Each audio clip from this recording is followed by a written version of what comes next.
5 years of enduring democracy, prospects for the future. Organized as part of activities lined up to commemorate 25 years of unbroken democratic governance in Nigeria. This celebration affords us the opportunity to reflect on the contributions and sacrifices. All right, these are live images in Abuja. Of course, you know, it's June 12th coming up. So 25th anniversary Democracy Day public lecture. Let's take a listen. Country. Many of them paid the supreme sacrifice, while others were forced into exile or unjustly detained for many years. Some of those who survived the onslaught have fortunately continued to play key roles in our democratic process. Today's event provides us with opportunities as a nation and as a government to salute the courage and commitment of Nigerians for remaining steadfast and for believing in the values of democracy, despite numerous challenges facing our nation and the West African sub-region as a whole. Most significantly, this celebration provides a window of opportunity for President Bola Ahmed Tinubu, GCFR, to reiterate his unwavering commitment to democracy, rule of law, and good governance. He has demonstrated this commitment by approving the 2024 Democracy Day program. Our democratic journey is one of optimism, as reversal is never contemplated. Your Excellencies, distinguished ladies and gentlemen, the choice of the theme for the 2024 Democracy Day, 25 years of enduring democracy, prospects for the future, underscores the importance and significance of democracy and the role it plays in engendering sustainable socio-economic development for the good of the people. This morning, we have in our midst a former president, His Excellency Dr. Goodluck Ebele Jonathan GCFR, who is chairman of this important occasion. You are welcome, sir. The choice of the former president is predicated on his impeccable democratic credentials and statesmanship. Once again, welcome. I have the honor also of welcoming His Excellency Vice President Shettima Kashim GCON, who has graciously accepted to be with us this morning. We welcome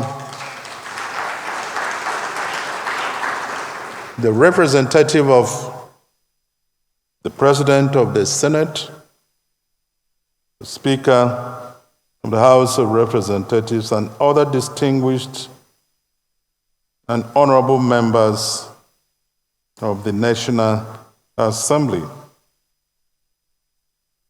Our keynote speaker for the day is a former Speaker of the Federal House of Representatives and former Governor of Katsina State, His Excellency Right Honorable Aminu Bello Masari, CFR. His selection is premised on sacrifices he made for democracy, along with his colleagues in the Senate, and for serving the nation, particularly when the dark clouds capable of derailing our democratic experiment lingered ominously overhead. You recall the infamous third-term agenda. I'm sure he will also share such rich experiences that will serve as lessons for all of us. We also welcome members of the National Assembly, members of the Federal Executive Council, the elder statesmen, His Excellency Ambassador Baba Gana-Kingibe, GCON, His Excellency Chief BC Akonde, CON, CFR, and Pius Akin Yelure, governors, members of the diplomatic corps, service chiefs, and other top military and police officers here present. We have assembled for this public lecture a formidable panel of statesmen, public commentators, and analysts with rich pedigree as discussants to add value to the topic. Our team of rapporteurs are also on hand to record the key recommendations that will help in developing policies, legislations, systems, and practices. Your Excellencies, distinguished guests, I welcome you once again. I wish all of us a very fascinating time at this symposium. Thank you, and God bless.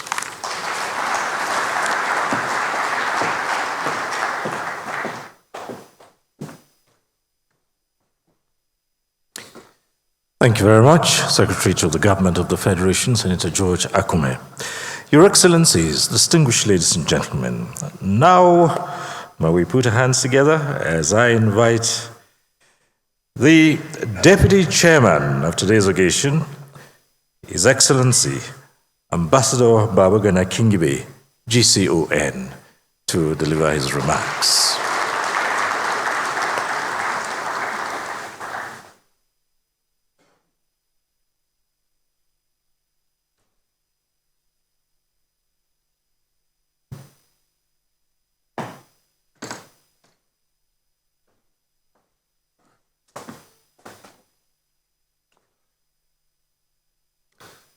Your Excellency, the chairman of this occasion, former President Dr. Goodluck Ebele Jonathan, Your Excellency, the Vice President of the Federal Republic of Nigeria, Senator Kashim Shettima, I now understand that there is advantage in adopting the usual practice of I stand by the existing protocol. Because as I survey the room, there are far too many distinguished and excellent people around for me to omit anyone. So I greet you all. And I bring you the glad tidings that, in fact, tomorrow is the 12th of June. You will recall that it was on that date, some 31 years ago, that the fertile seed of our democracy that has endured without any interruption for the past 25 years was planted. It is right and proper that we memorialize the legacy of the events of that date. such as setting it aside as our Democracy Day, as we are doing today. It is not often that those who have made positive impact in history live to celebrate the fruits of their sacrifice and their labor. Many of the heroes who made June 12th possible and defended it when it was savagely assaulted are sadly no more with us today. Its principal architect, Chief M.K.O. Abiola, and several heroes of our democracy, including Chief Alfred Rewane, Chief Kudirat Abiola, Chief Alex Ibru, and many others, both known and unknown, made the ultimate sacrifice and gave their lives for our democracy to survive.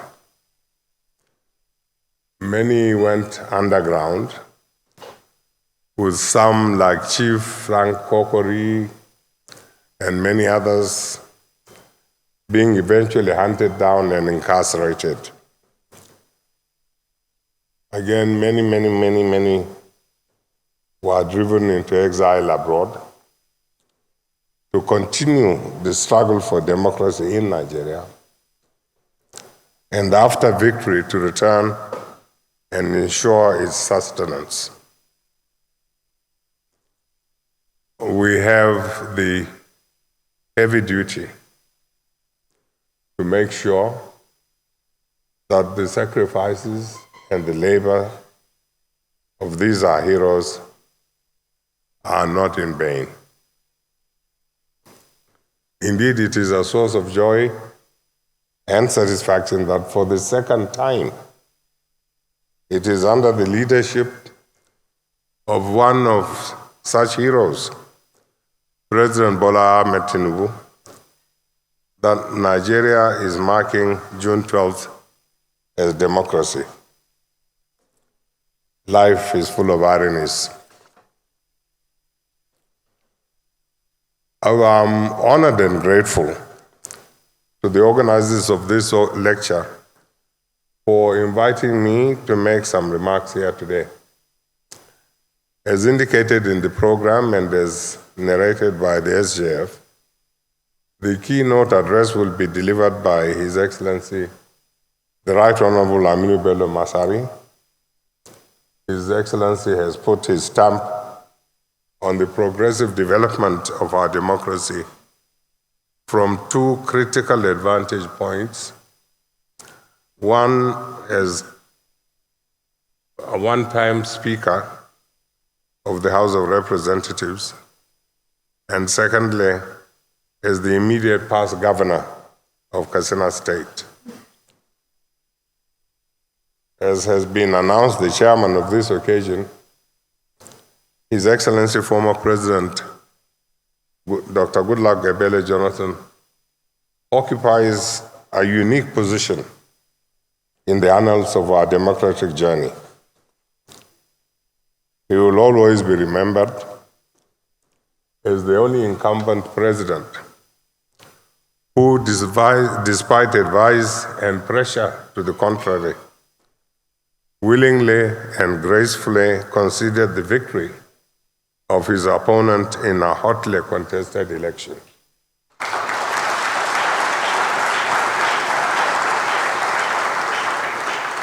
He continues to be deservedly celebrated at home, as we have witnessed all day this morning, and abroad, as one of the contemporary heroes of democracy. Finally, we hope that the special guest of honor today,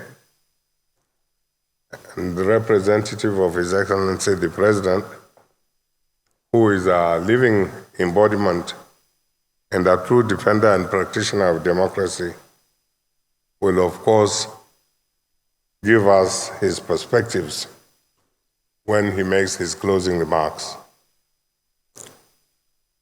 I believe that it is from these gentlemen, far more than from me, that you and indeed the entire nation wants to hear. I will therefore avoid the temptation and the pitfall into which many first speakers fall on occasions such as this, when they may anticipate those speakers who follow, thus taking the wind out of their sail. My remarks will thus be short, highlighting only a few germane points. First off, let us remind ourselves why democracy is so important. It is the only system of governance that derives its legitimacy directly from us, we the people, through our consent, freely given through periodic, free and fair elections, transparent elections.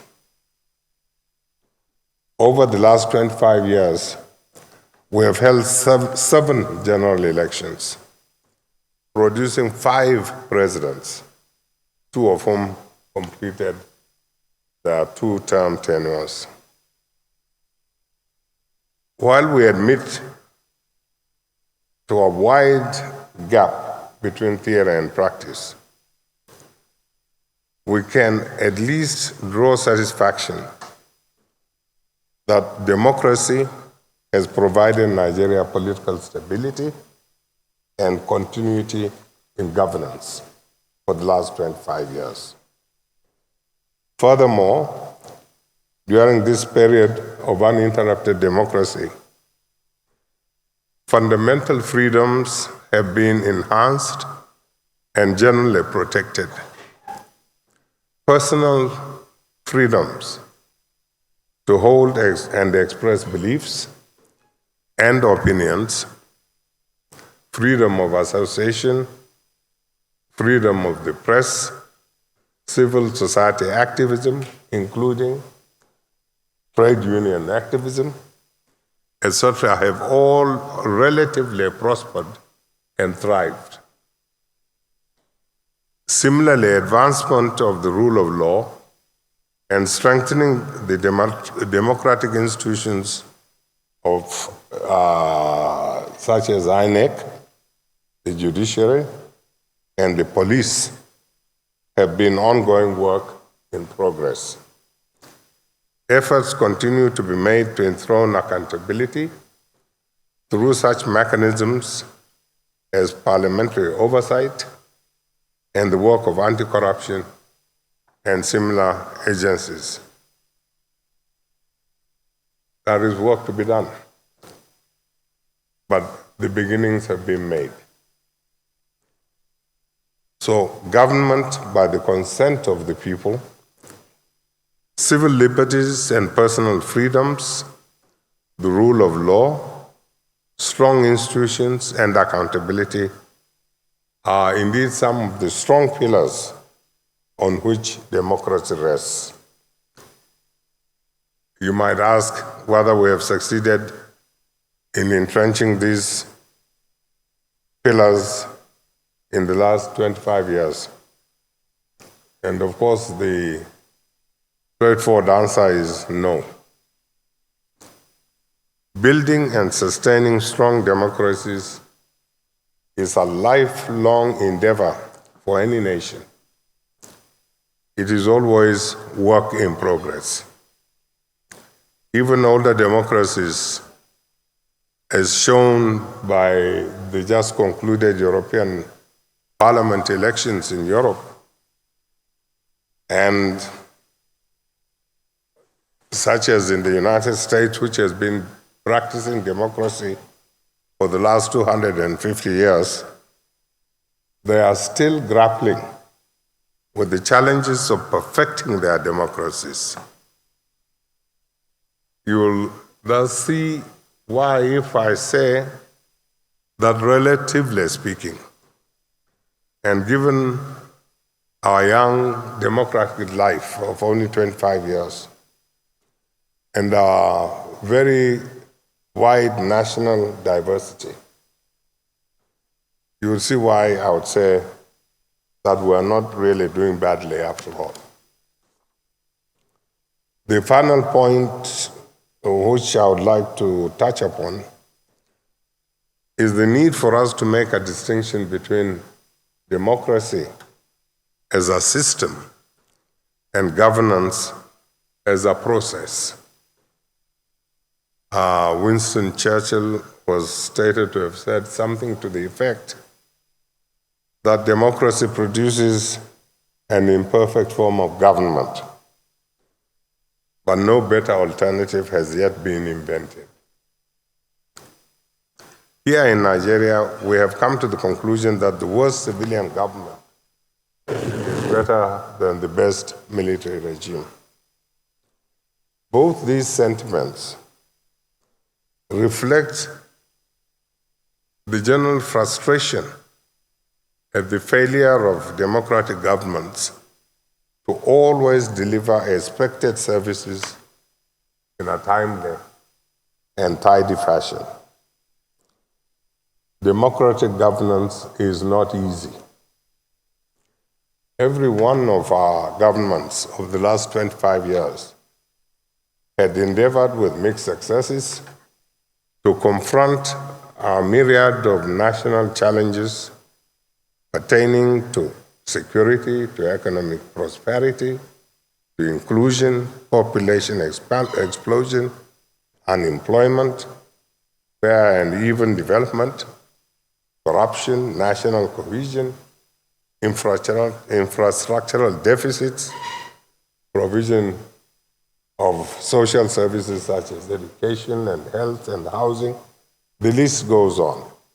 These challenges from independence to date persist, and they will continue to persist because these are the routine preoccupations of government. They are the continuing challenges of governance, not that of democracy as a system.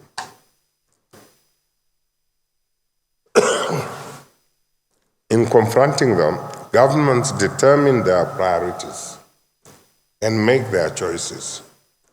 We can have robust debates about these choices and priorities. But can we not do that in a civil and mutually respectful manner? Demonization and vilification never solve any problem.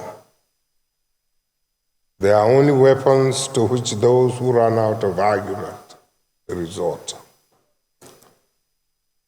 We must never forget that the beauty of democracy is that the people always have the opportunity to deliver their verdict on their government's performance at the next election cycle.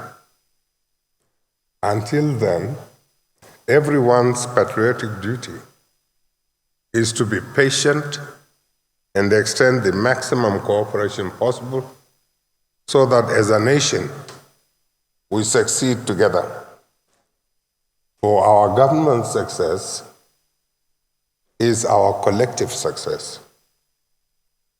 I'm confident that with all hands on deck, the attainment of Nigeria's goals of a united, prosperous, and democratic nation can be assured. Thank you very much. Thank you.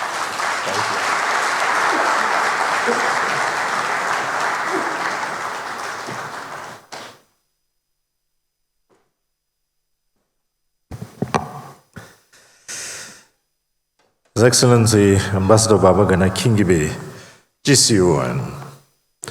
A key factor in the other half of the principal architect of June 12 Late Chief MQ Abiola. Excellencies, I do understand that even at this lecture, the Abiola family has been represented by Abdul Mumini Abiola, who's somewhere within this. Thank you. Thank you, Excellency.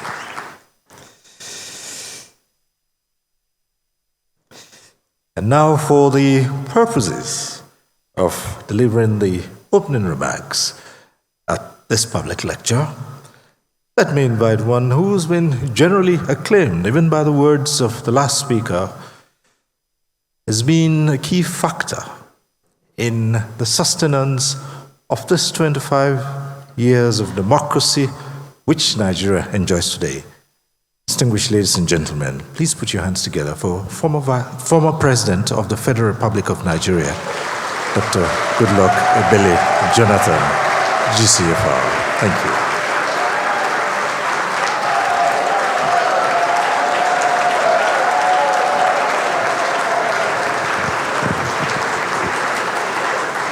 Thank you. Please be seated. Please be seated.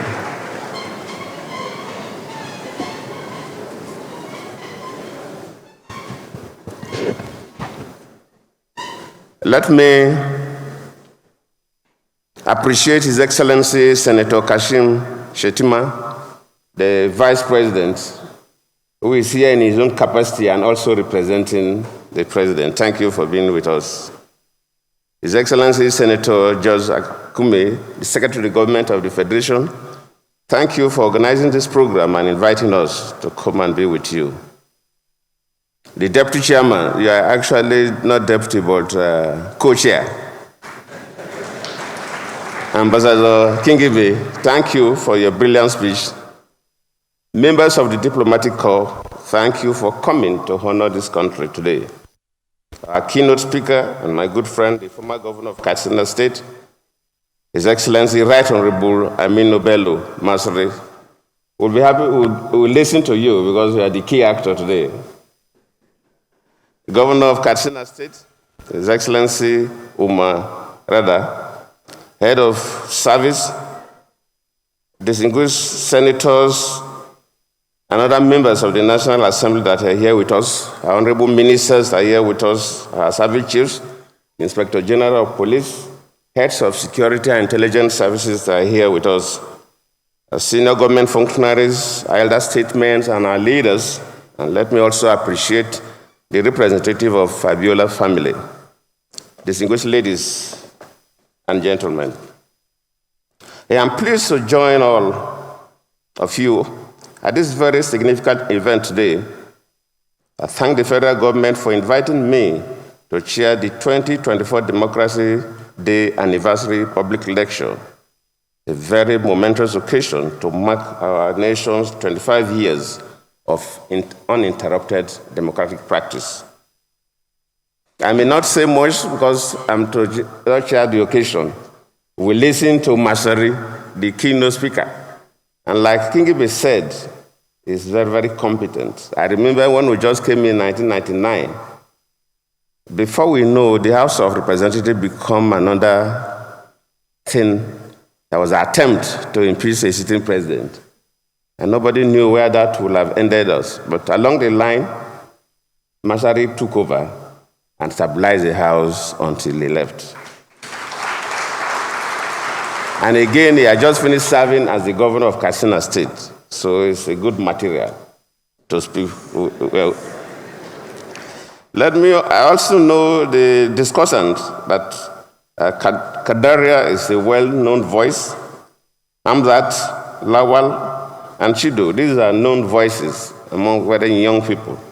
So it will be a very good moment that we will listen to them. 25 years ago, on May 29, 1999, the Fourth Republic was birthed, and our nation embarked on a historic journey that will forever shape our country's future. Against all odds, we emerged from the shadows of military rule and ushered in a new era of democratic governance.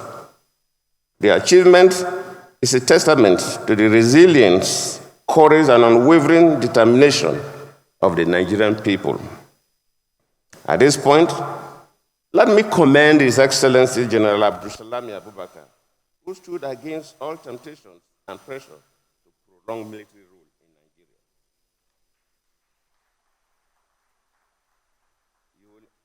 Because at least I've been a president, and I know that it's not easy for a military head of state to step aside under a year from civilians to take over. We have to always commend him. Today we look back with a sense of gratitude to God and appreciation to many of the heroes of our nation who through selfless service and courage worked towards the democracy that we are enjoying today. When we mention June 12th, we remember Chief M.K. Abiola for his contributions to the consolidation of our democracy. In fact, King Ibe mentioned the key actors, including the late Abiola's wife, Kodirat, and others. And of course, he was the elected vice president of the country. He was the vice president of M.K. Abiola. So that's an area he knows more than me, so I didn't want to bore your ears by mentioning names again. But we also remember the famous letter signed by 18 northern elders and delivered by Chief Solomon La, Alhaji Abubakar Remi, Malam Adamu Siroma, Ahmed Joda, and Chief Sunday Awini to General Sani Abacha demanding the return of Nigeria to democratic rule. A military dictator sitting, and some bloody civilians moved in with a letter saying, please, we need democracy. That's another way of saying, please get out, we want to take over from you. For the military, that is treason. So some people entered and confronted the lion, also to urge him to come up with a democratic setting. The full signatories to that letter were Chief Solomon La, Alhaji Adamu Siroma, Alhaji Lawal Kaita, Alhaji Abubakar Remi, Dr. Yoshe Ayo, Professor Ango Abdulhai, Dr. Suleiman Kumo, Malam Lawan Dambazao, Alhaji Iro Abubakar Dan Musa, Alhaji Sule Lamido, Professor Jerry Gana, Colonel Abubakar Umar, Honorable Isaac Shahau, Dr. Usman Bogaji, Alhaji Muhammad Azaki, Dr. Steve Ashema, Dr. Farouk Abdulaziz, and Professor Musa Yakubu. These are the 18 people who signed a letter urging Abacha to end military rule for Nigeria to go back to a democratic setting. Considering our political history as a country, 25 years of unbroken democracy is a milestone worthy of celebration. As it shows, we are making some progress in democratic governance despite the challenges we face in our journey of nationhood. Notably, the path towards democratic consolidation has been a difficult one. The first, second, and third republics of our democratic experiments were abruptly ended by the military amid political crisis and social tension.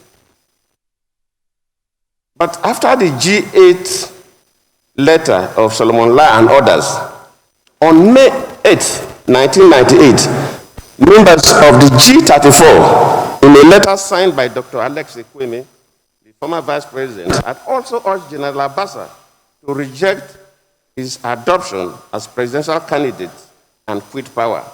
Because we all remember, for the young people, they don't know, but we remember the only person that they had fit. So Alex Ekweme and others also confronted that. The return of democracy in 1999, after many years of military reign, signaled a new phase in our national journey and our shared vision of unity, peace, and progress. In the last 25 years, we have made modest progress in this regard amid some challenges. As a nation, we built an economy that was once the biggest in Africa, in the African continent. We experienced significant infrastructural growth, made strides in the arts and sports, and recorded many peaceful political transitions at the national and subnational levels. Democracy has also brought about improved access to governance, amplified silent voices, and reinforced the idea of sovereignty. Whenever I tune to Nigerian station television stations, especially in the morning, and I see young men and women discussing and interrogating social issues and holding government accountable, I always appreciate democracy. Today, citizens have come to terms with the idea of representative governance, as they have over the years expressed their power to choose their leaders and demand accountable leadership and good governance. Our civic space has largely flourished with a vibrant civil society community, increased media freedoms, and very, very active press. Our journey to democratic consolidation has not been an easy one. It has been a mixed bag of gains and losses, progress and pain. We have continued to deal with the issue of insecurity, social inequality, unemployment, as well as electoral disputes and violence. Despite the challenges associated with democracy, the general feeling is that citizens prefer democracy to any other form of government, not only in Nigeria, but almost across the world. As a nation, our resolve has been challenged many times, but through shared faith and unity, we have continued to march on, and we will continue to march on. We must underscore the fact that democracy is a journey and not a destination. Our democracy, though still young, has weathered storms, overcome challenges, and proven its endurance. It has become a beacon of hope, not just for our nation, but for the entire continent. In these 25 years, through four-power transition from one president to the other, I'm not talking about the election, because like Kingibe said, two presidents hand over to themselves. But we have four situations where presidents hand over to another president, even in a case where a sitting president died. These are challenges that could have brought this republic to another end, but we survived it. Democratic institutions have been expanded. This progress, while commendable, also remind us that our work is not yet done. We still have more to do. It is therefore time to make this journey seamless through good citizenship, patriotic service, as well as sacrificial and exemplary stewardship. We must continue to build upon the foundations laid, deepen our democratic roots, and ensure that the dividends of democracy are felt by all Nigerians, regardless of their economic status, or social status, or geographical status.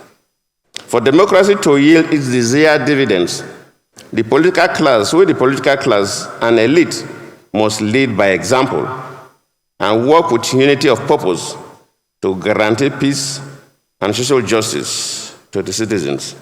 And our lifestyle must reflect that we are elected people. A situation where children of political office holders go to parties and start spraying dollars is not the kind of democracy we want to witness in this country.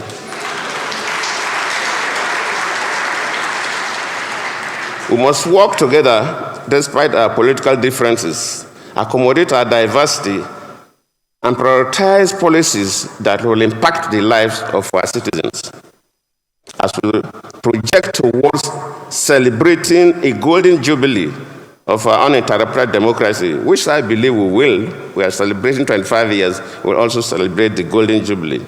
It's imperative to state that we need to work assiduously towards further strengthening state institutions so that they can withstand the shocks that threaten democratic governance. Democracy as a form of government is anchored on sets of promises in line with the nation's development and growth aspirations. The fulfillment of these promises reinforces the citizens' trust and faith in the government. As we celebrate 25 years of unbroken democracy, we look to the future with the hope that democracy has come to stay and that democracy will continue to take firm roots in our nation, and we will have cause to celebrate a centenary of uninterrupted democratic governance. Of course, we wish our grandchildren luck to celebrate that. To attain such a feat, the political actors and everyone at the helm of affairs in this country must listen to the voices of the citizens. As I round off, let me say that we need to come up with a model of democratic practice that will be more inclusive and reinforces social cohesion. The zero-sum kind of politics where a winner takes it all has not helped to foster unity and political justice. A political party, for example, that scores up to 30% of votes during an election, either at the national or subnational level, should have something to go home with. I'm not clearly recommending proportional representation, but different governments come up with models of democracy that suits them. After all, the presidency we are talking about, all presidents of this country, all presidents of the world don't emerge through the same process. Nigeria will elect our president directly. In a number of countries, presidents are elected indirectly. The powers of a president are defined by different constitutions and so on and so forth. So our National Assembly can also look at models that will suit us. The zero sum that a party that even sometimes get 40% of votes, especially at the state levels, will have nothing, give rise to this do or die politics. That zero sum approach, I think, is inimical to consolidating and strengthening our democracy. Let me conclude by saying that together we can forge a Nigeria where every citizen has a voice, where opportunities abound, and where the promise of a better tomorrow is not just a dream, but a tangible reality. Let us therefore celebrate this milestone with pride and renewed determination. Let us ensure that the next 25 years of our democracy are even more transformative and inclusive and more prosperous for all of us. In line with the wordings of our national anthem, I think the second stanza, to hand over to our children a banner without stain. We must not hand over to our children a democracy built on politics of region and religion. A democracy built on ethnicity does not endure. It will continue to wobble.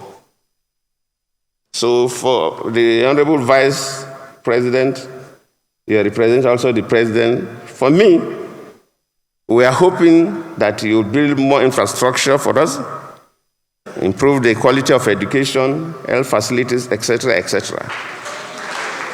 But one key thing that for the next 25 years, you will midwife, because you are starting the next 25 years, is to build a democracy that will reduce friction. The avalanche of litigations that follow every round of election in Nigeria is very embarrassing. And because of the kind of democracy we practice. The democracy built on all kinds of sentiments, either the way you worship your God or from the map of the country you come from. You will have to gradually make sure that in the next 25 years, this is diluted. If we must have a solid and enduring democracy. And I know you and the President, Bola Ahmed Tinubu, who was a key actor in the June 12 crisis, have the capacity to navigate through that process. I believe this program and others commemorating this landmark will point the way to that glorious future and prepare the nation for a golden and centenary celebrations of enduring democracy. I thank you all.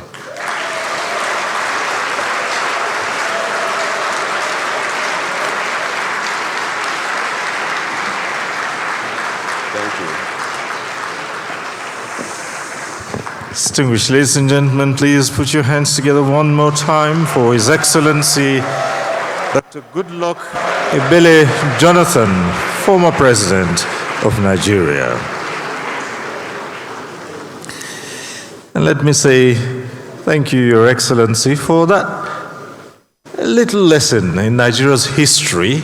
I'm sure all the under 30s and the under 35s would appreciate a little knowledge about Nigeria's most recent history.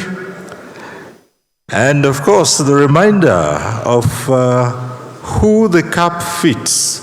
Not very many would remember that. And a certain infamous 1 million march in Abuja, the federal capital.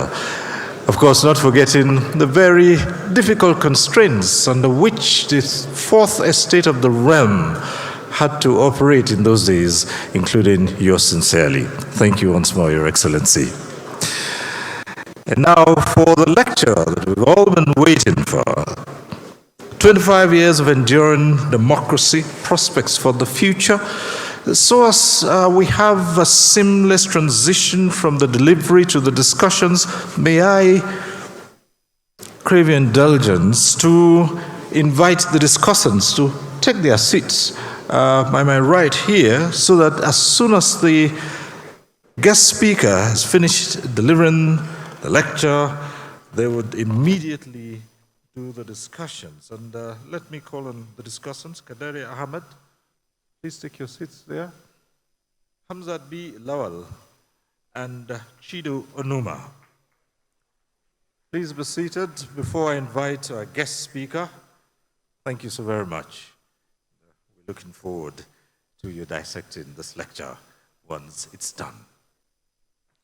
Now, Your Excellencies, distinguished ladies and gentlemen, let me now invite our guest speaker for the keynote address, His Excellency, the Right Honorable Aminu Bello Masari, CFR, former Governor of Katsina State, and a former Speaker of the House of Representatives, to deliver the lecture. Your Excellency.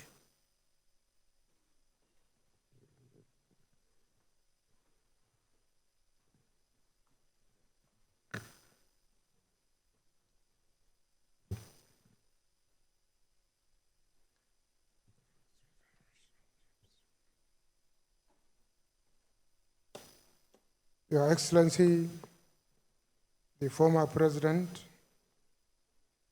of the Federal Republic of Nigeria, Dr. Jonathan GCFR, who is the chairman of this occasion, the Vice President of the Federal Republic of Nigeria, representing both himself and the President and Commander-in-Chief of the Nigerian Armed Forces, the Deputy Chairman, who has almost read my paper,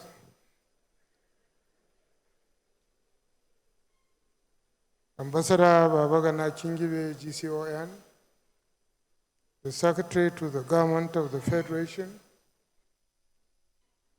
Senator George Akume, my boss at the APC when we started, Chief BC Akande,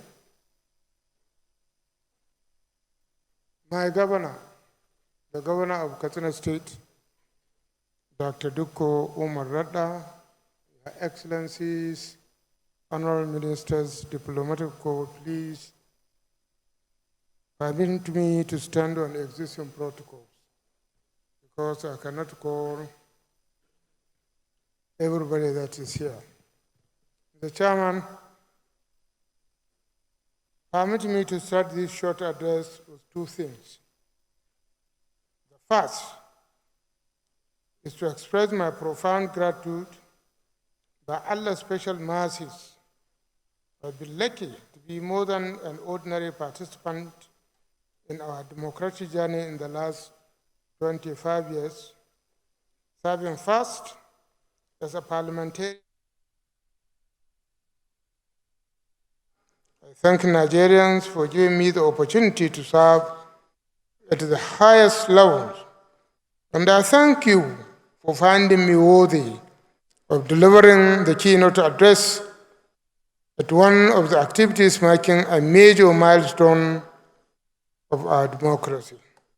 I say thank you. The second is to extend my heartfelt congratulations to all Nigerians on the 25th anniversary of continuous civil rule in our country. A quarter of a century is a major milestone in the life of any organism or entity, be it an individual, an organization, or a nation. So congratulations are in order. I hereby extend my warm felicitations to President Bola Ahmed Tinubu, to other excellencies here present, and to all Nigerians across the nooks and crannies of our country. It is easy to take for granted how far we have come in the last 25 years and the challenges that we have confronted and surmounted in the process. That is the nature of human beings. But an occasion like this should also allow us to take a pause, look back, then look forward. Many may not remember now, but we started the Fourth Republic on a note of anxiety and uncertainty. When we set out on this journey in 1998-99, some Nigerians entertained doubts that democracy would endure for long. Very clearly, Nigerians were tired of military rule, but there was also a sense, even if not loudly expressed, that the military might soon be back. Those who refused to participate in the process at that time, and those who entertained doubts at the beginning of this republic, were not just being risk-averse or unduly pessimistic. They were relying heavily on our previous history with democracy. Recall that our first republic lasted under 6 years. Our second republic was for a little 4 years, over 4 years. And our third republic didn't really take off. Combine our experience with democracy as of 1999 was around 10 years, out of 39 years in an independent country. So it was not unusual to have doubts, secretly or openly, and to entertain the fear that democracy might be jinxed in Nigeria, or that the Fourth Republic might suffer the fate of its predecessors. It wasn't baseless fear. That sense of doubt and fear still lingered up to 2003, when we had our first post-transition election. The reason for this is simple. Things usually start falling apart after the second cycle of elections. Our first republic didn't survive the rancor and the violence that followed the 1965 general election. Neither did the second republic survive the turmoil that followed the 1993 elections. But we successfully broke the jinx in 2003, and here we are marking 25 years of continuous civil rule. We have broken other records in this journey. We have conducted consecutive 7 cycles of elections. Recall that we had only 2 cycles of election each in the first and second republics, and only one election cycle in the third republic, which was even annulled. In this republic, we have had transition of power from one president to another 3 times. In 2007, from President Olusegun Obasanjo to President Umar Musa Yar'Adua in 2015. And in 2015, from President Goodluck Jonathan to President Muhammadu Buhari. And in 2023, from Muhammadu Buhari to President Bola Ahmed Tinubu.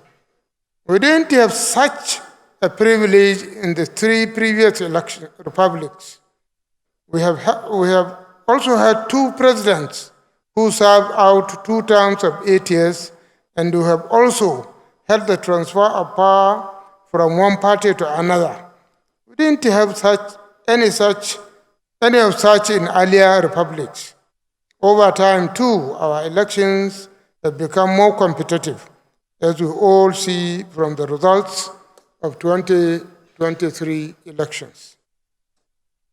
Our democracy can thus be said to be maturing in both age and temperament. It has been tested on many occasions, and it has stood firm. I would like to refresh our memory about 2 major moments of trial for our democracy. The first is the 3rd term saga. As part of the constitutional amendment process in 2015 and 2006, there was a proposal for a 3rd term for president and the governors. This was in the build-up to 2007 general election. The proposal and the moves to get it passed shook the country to its foundation, though they didn't say so openly. And some of them continue to deny it till now. But the sitting president and most of the state governors wanted the amendment.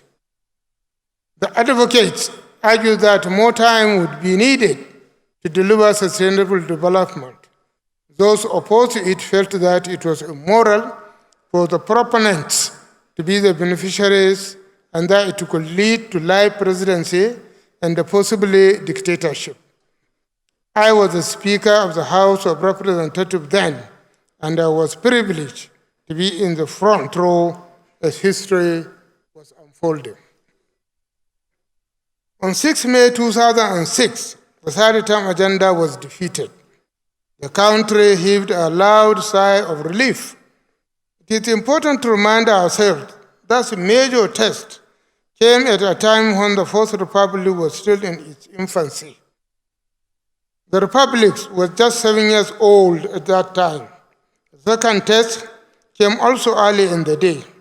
This was the uncertainty that followed the sickness of President Umar Musa Yar'Adua and his failure or inability to transfer power to the then Vice President Goodluck Jonathan. The uncertainty and the heat generated could have given the military an excuse to strike. And there was indeed some clamor and whispering in some quarters for that, but the armed forces exercised the needed restraints. The political class, with the National Assembly in the lead, deployed political sagacity to fashion out the doctrine of necessity, and the gridlock was resolved. As we mark this important milestone of our democracy, we need to specially appreciate and acknowledge our armed forces, not only for continuing to protect the country, but also for allowing our democracy to grow. It was not unlikely that during those trying periods, some politicians and other disgruntled people were winking at or encouraging the military takeover, but they refused to be dragged in. We call on our armed forces to continue in that professional and principled path. There will always be challenges in democracy, but the system has also adequate inbuilt mechanisms for resolving such challenges.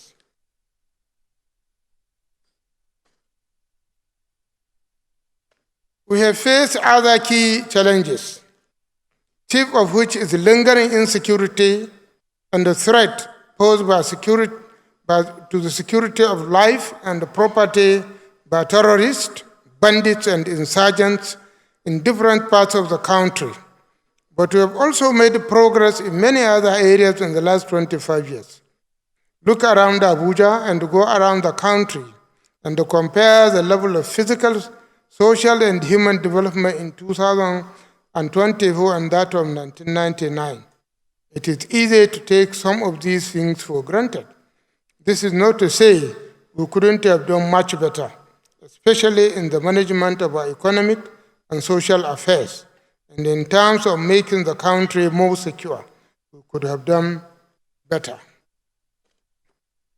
It is on this note that I will quickly turn to a few issues that should be on the forefront burner as we contemplate the future of our democracy.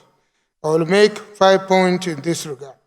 The first point is that we need to pay serious and continuous attention to the shifts in the perception of Nigerians about our democracy.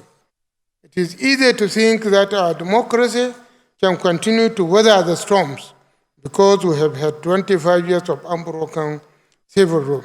That might be misleading. Democracy can continue to endure only when the people think it is desirable and thus worth keeping and defending. According to a 2022 survey by Afrometer, 70% of Nigerian polled prefer democracy to other forms of government. That is the good news. But 77% of those that surveyed are not satisfied with the way democracy works in Nigeria, up from 57% in 2017. This should get us worried. We need to understand why our people are gradually losing faith in democracy, and we need to consciously strengthen their faith in democracy.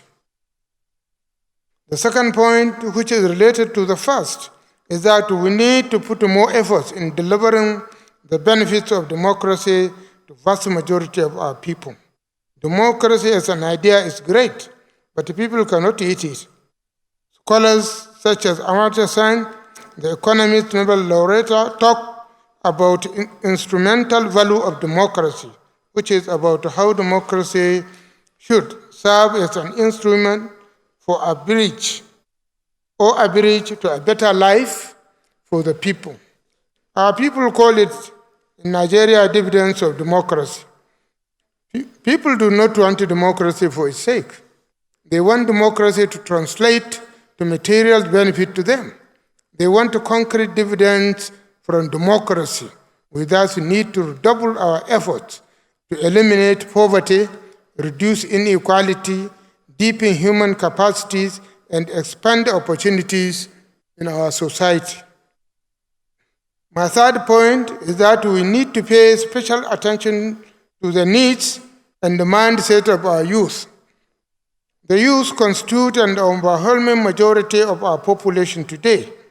It is projected that by 2050, Nigeria will be the third most populous country in the world, with a preponderance of young people.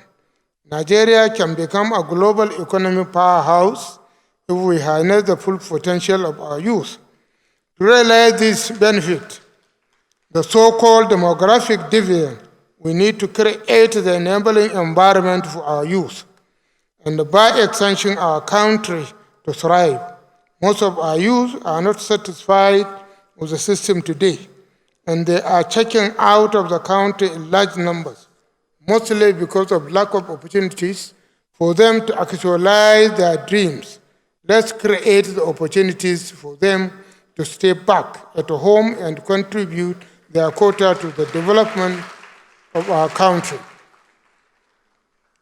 On a related note, more than half of our population today are under the age of 25. This means that most of our citizens were born after 1999. This group includes a significant number of people of voting age today. I call them critical voters. It is important to pay close attention to this group of citizens. On one hand, they can be called the children of democracy. They should be natural defenders of democracy. But on the other hand, they have no memory of how bad the alternative to democracy could be, and they may not be keen about defending democracy. Our task as leaders and the elders is to sustain the faith of our youth in our country and our democracy. The first point I want to make is the need to refine our concept of local governance. We need to ensure that there is adequate, effective governance where it matters most, at the local government level, which is where most of our people live. One of the reasons why local government areas are not functioning effectively is because of the constitutional confusion about their status. On one hand, the local government areas are supposed to be autonomous of states, and all are listed in the Constitution.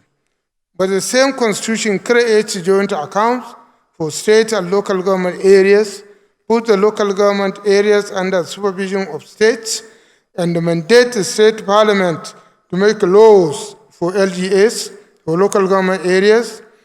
My considered opinion is that we should redefine the functions and the structure of local government and remove the confusion enshrined in the Constitution on their status. This does not mean that we are going to abolish local government areas. No. But we should allow each state to decide how many administrative units it wants to have based on its resources and needs. We should also allow local governance to be adapted to local realities rather than aim for uniformity across the country. My last point is passionate appeal to my fellow politicians that the populace, we all need to continue to do our part in strengthening and deepening our democracy. Politicians need to be more sensitive to the needs and the feelings of the people. We need to continue to remember that democracy is the government of the people, by the people, for the people. It is not just the government of the politicians, by the politicians, and for the politicians. In representative democracy, elected politicians merely hold power and trust for the people. We therefore need to prioritize the needs of the populace ahead of our own needs. We also need to become better democrats. We need to fully imbibe the culture of democracy. We need good winners and good losers. I think the former president has addressed this point very well. To be a good loser, you know what it means. It's to be accommodated. On the other part, our people also need to be more patient with the country. While 25 years of civil rule or 64 years of independence is a long time, it is just a speck in the life of a nation. Most of the countries were eager to compare Nigeria today went through the challenging moments too. They were totally different from the countries that we know 200 years ago. Nation building takes time. We also need to be more patient with democracy, which by its nature is slow and complex. Democracy is about process, which may make it difficult for issues to be addressed or resolved with immediate effect. It is not without challenges, but democracy is still the best form of government. We need to stay faithful to it. I want to conclude this by praying for democracy to continue to grow in our land, not just in years, but also in quality, and for the overall benefit of the mass of our people. Thank you for this opportunity. Thank you for listening, and God bless all of us.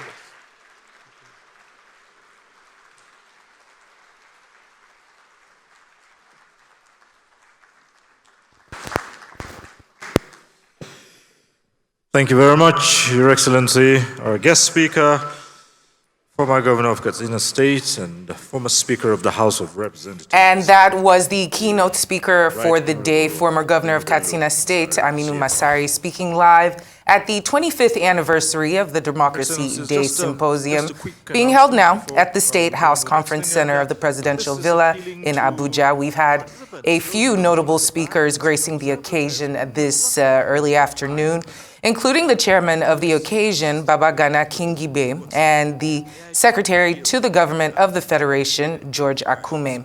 We also had former President Goodluck Jonathan taking to the stage, speaking on the need to strengthen our institutions of democracy, making sure that our democracies are not built on ethnic and native bickering, but a democracy that reduces friction and brings our people and nation together. We will be back with more coverage of this 25th Anniversary Day Public Lecture Symposium, as we expect more notable speakers to grace the occasion later today.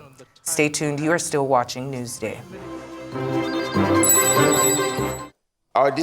You are now seeing live images from the Federal Capital Territory, live at the 25th Anniversary Democracy Day Symposium being held at the State House Conference Center. On the screen now is Vice President Kashim Shettima addressing the audience. Distinguished and honorable members of the National Assembly present, the head of the civil service of the Federation, my colleagues in the Federal Executive Council, special advisors and other senior aides to the President of the Federal Republic of Nigeria, permanent secretaries, directors general, and heads of extra-ministerial agencies and parastatals of government, excellencies, members of the diplomatic corps, the Chief of Defense Staff, General Christopher Gavin Musa, and other service chiefs present, heads of security and paramilitary agencies of government, traditional and religious leaders, former senior officials of government, elder statesmen. Mention must be made of Baba Kande and Chief Pius Akin-Elure, and of course Senator Shaibu. A referendum on our aspiration to build a nation that serves the interests of all, a federation that has not conspired against any benign group. We are here because the alternative is a descent into diosphere. Today is a moment to reflect on our journey so far. The tragedies Nigeria survived to settle for this democracy, the fourth of such experiments, must inspire each of us to play our part to honor the labor of our founding fathers and mothers, and remind ourselves of the principle that drove their resolve to build for us a diverse nation that has defied the pessimism of detached agents of anarchy. As we celebrate our past, we must also look to the future with a clear and determined vision. Today is not just a day of remembrance, it is a call to action. We must engage the young and competent, the patriotic and innovative, to join us in crafting a succession plan that secures the future we desire. It is through their strategy, their energy, creativity, and commitment that we will build a Nigeria that stands resilient against the challenges of tomorrow. Let us therefore pledge to create an environment where every Nigerian, regardless of background, has the opportunity to contribute to our shared destiny. In these 25 years, we have learned that democracy is not a destination but a journey, one that requires constant nurturing and vigilance. Our progress has been marked by both triumphs and trials, each serving as a reminder of the preciousness of our democratic principles. As we move forward, let us recommit to the values of inclusivity, accountability, and transparency, ensuring that our democracy not only endures, but flourishes for generations to come. The future of Nigeria lies in our hands, in our ability to dream, innovate, and act with courage and conviction.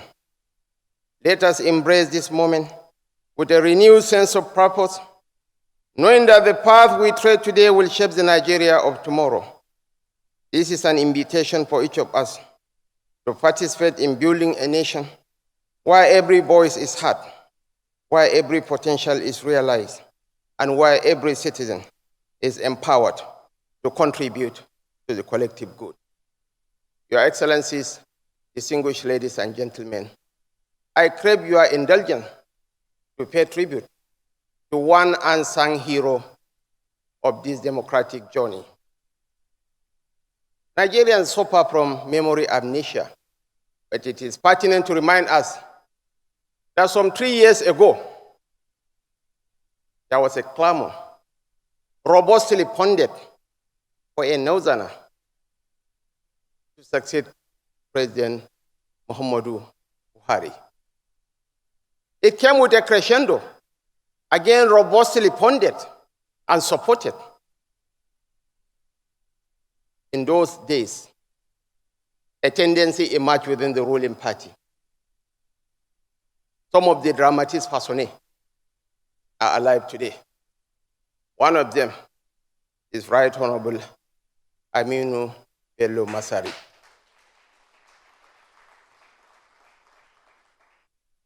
As a group, we were driven by a forest of ideas. But what separated us and defined us from other political groupings at that epoch was our realization that what this country needs is a unifying leader who ponders neither to ethnic nor religious agenda, who is not bound by any toxic regional solidarity, and yet known for outstanding leadership. We searched the political horizon. Our search fell on one person, Bola Ahmed Tinubu.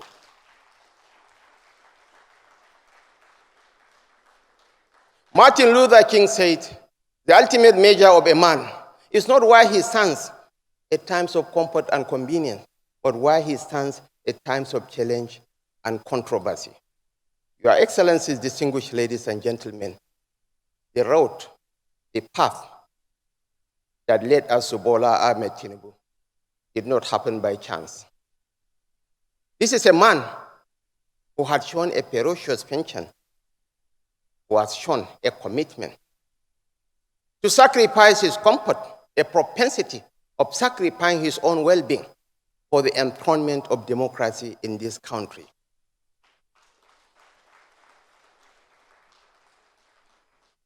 During the darkest hours of military dictatorship, when the nation was enveloped in darkness, when there were hues and cries of marginalization and of the impending breakup of the nation, this gentleman sacrificed his life, his time, and resources for the enthronement of democracy in this country. This political enigma has been caricatured, but our younger compatriots must be in the know of Tinubu's memories from 2 decades past, when he was the fulcrum of opposition to the enthronement of one-party dictatorship in this country. When his contemporaries were trading their principles for a place on the dinner table in Abuja and in the process throwing their allies under the bus, he provided courageously a political alternative to the ruling party. He was fiercely ostracized, politically ostracized, and antagonized by ruling PDP. By the virtue of his commitment, his zeal, and his resources, ever a Democrat who believes in the rule of law, one by one, this gentleman retrieved the stolen mandates of Rahman Mimiko in Ondo, of Raub Aregbeshola in Oshun, of Adams Aliu Oshomole in Edo, and he has remained a veritable sanctuary for victims of political witch hunt over the years. When former Vice President Atiku Abubakar was harassed, intimidated, dehumanized, and chased out of the PDP. It was to Bodyland that he ran to. And it was the lion of the Bodyland that gave him the political structure to contest for the presidency under the platform of the Action Congress. His choices of Northerners to ply the plaque of his party underline his pan-Nigerian credentials. 4 years later, the same Bola Ahmed Tinubu provided the same political structure for another Northerner, Malam Nuhu Ribadu, to contest for the presidency of this country. The likes of Baba Akande are still alive to tell the story of the emergence of former President Muhammadu Buhari as the flag bearer of the APC, and his subsequent success at the 2015 polls. He was one of the most demonized politicians in Nigerian history. He was caricatured. But the Bola Tinubu political machine took charge. They even changed the frame, the eyeglasses of the frame. They humanized him by getting him to dance in Ibadan. If they met him to wear a suit and go to a church. And without the political support of the Southwest, the story could have been different. This is the unsung hero of the Nigerian democratic journey. And in the fullness of time, I fervently believe that posterity will be kind to President Bola Ahmed Tinubu. Thank you, and may God bless the Federal Republic of Nigeria.